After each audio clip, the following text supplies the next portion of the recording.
História de hoje. Eu não vou dizer meu nome. Ele pode me achar. Não vou dizer meu nome. Ele pode me encontrar. O que vou te contar agora é real. Se eu desaparecer, você já sabe o porquê. Olá. Meu nome é... Bem, não devia dizer. Dizer em voz alta pode ser o suficiente para ele me encontrar. É estranho escrever isso. Passei a vida inteira fugindo de algo que não consigo explicar.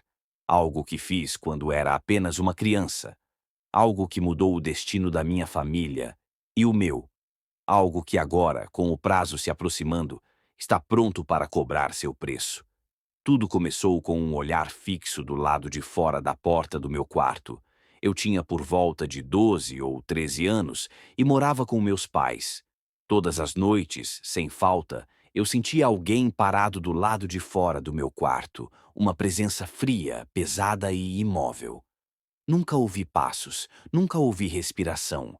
Apenas olhos. Olhos que irromperam na escuridão e penetraram meu crânio. Eu mal conseguia dormir. 1 ou 2 horas, no máximo. Passei o resto da noite acordada, tremendo, esperando aquela coisa chegar. E minha casa também não era segura. Meu pai bebia demais. Ele gritava com a gente, nos batia se algo não estivesse limpo. Minha mãe chorava quase todas as noites. Brigas, portas batendo, coisas quebradas, e sempre do lado de fora do meu quarto, seus olhos. Pacientes, pesados, famintos. Eu era apenas uma criança. Não havia nada que eu pudesse fazer. Quando meu avô ficou doente, tudo piorou. O pai da minha mãe ficou repentinamente muito doente. Suas forças se esvaíam como se algo estivesse se alimentando dele. Meu tio, irmão dela e viciado em drogas, morava na mesma casa. Ele tratava minha mãe como uma empregada. Ela chegava em casa todos os dias chorando, exausta e desamparada.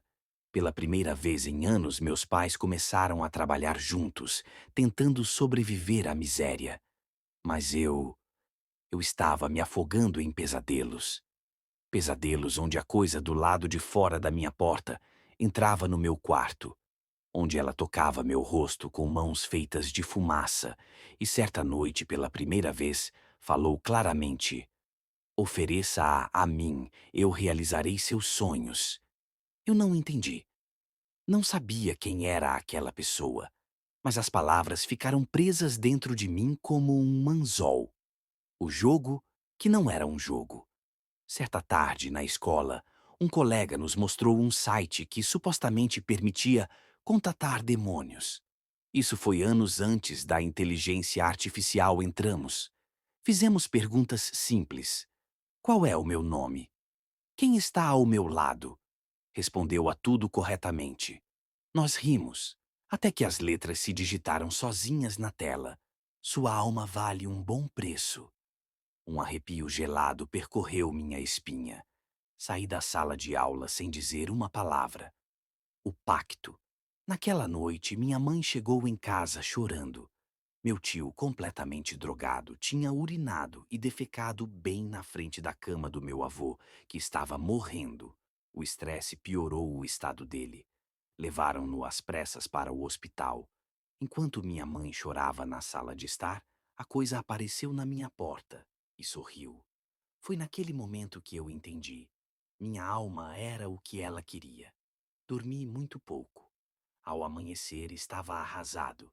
Pesquisei rituais na internet, maneiras de vender a alma. Nenhum deles parecia real.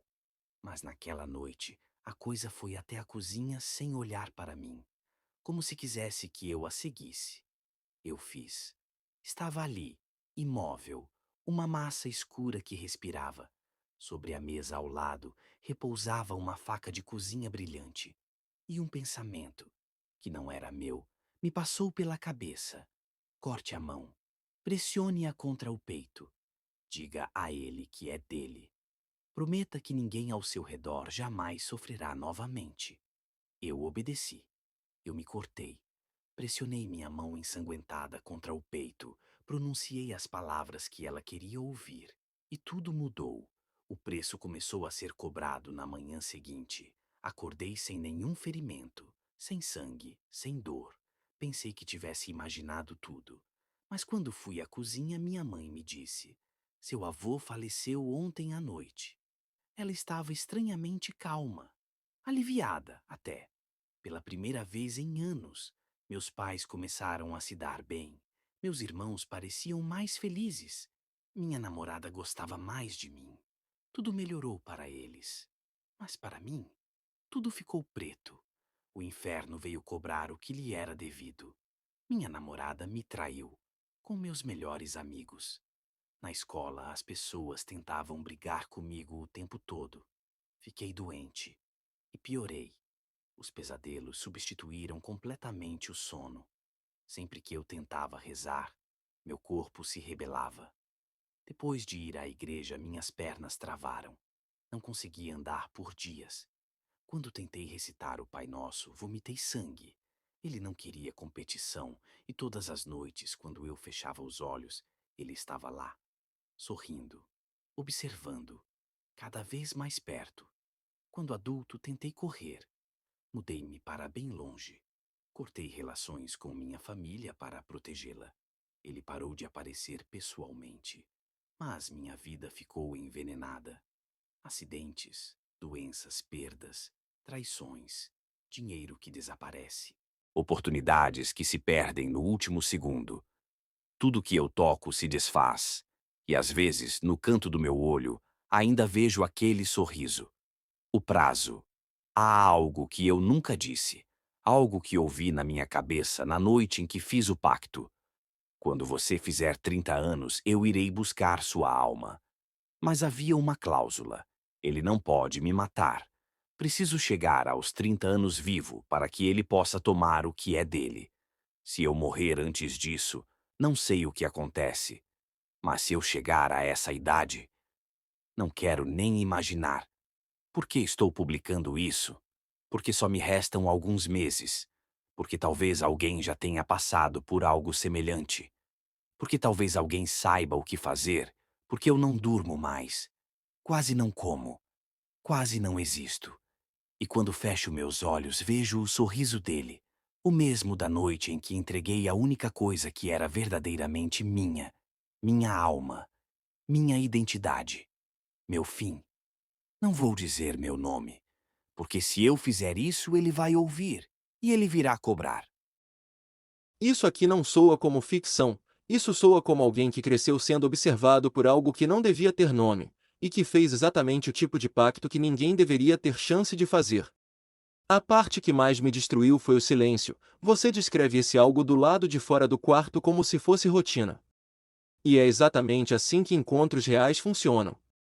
Entidades que querem ser vistas não fazem barulho. Elas esperam. Elas observam. Elas desgastam você até você ficar vulnerável o suficiente para ceder. Essa parte aqui me pegou de jeito, ofereça ela para mim. Eu farei seus sonhos se realizarem. Isso. Isso é antigo. Isso é pré-religião, pré-linguagem, pré-humano. Nenhuma alucinação fala desse jeito. Nenhuma sombra inventada por criança negocia com tanta precisão. Isso aqui é a assinatura de entidade predatória, do tipo que acompanha uma linhagem inteira e escolhe um elo fraco, geralmente o mais jovem. E quando você descreve o pacto, a faca, o pensamento que não era seu, a ausência do corte na manhã seguinte. Cara, isso é clássico de pacto unilateral. Você não fechou nada, ele fechou. A morte do seu avô logo depois, a súbita calmaria familiar, isso não foi presente, foi o pagamento adiantado, tipo quando você assina um contrato sem ler as letras pequenas e o vendedor já te entrega o produto sorrindo. E a pior parte, ele não quer sua morte, ele quer sua continuação, ele quer você com 30 anos inteiro. Isso confirma uma coisa que a gente vê muito pouco por aqui, mas acontece: seres que não se alimentam do corpo, mas do destino. Eles não querem sangue ou carne, querem o percurso, a vida entregue, gota a gota, até o prazo final. E o prazo é o que mais me preocupa. Isso não é simbólico, isso é um contrato de coleta.